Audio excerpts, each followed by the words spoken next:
فأعوذ بالله من الشيطان الرجيم بسم الله الرحمن الرحيم رب اشرح لي صدري ويسر لي أمري واحلل عقدة من لساني يفقهوا قولي۔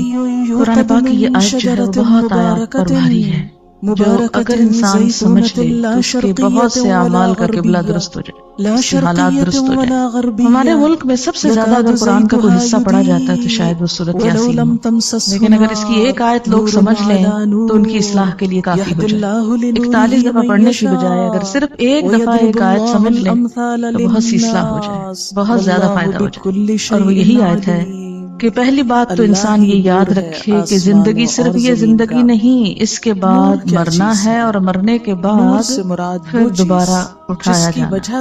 انا نحن نحیی الموتى، موتا کس کی جمع؟ میت، ساری میتوں کو پھر اٹھائیں گے۔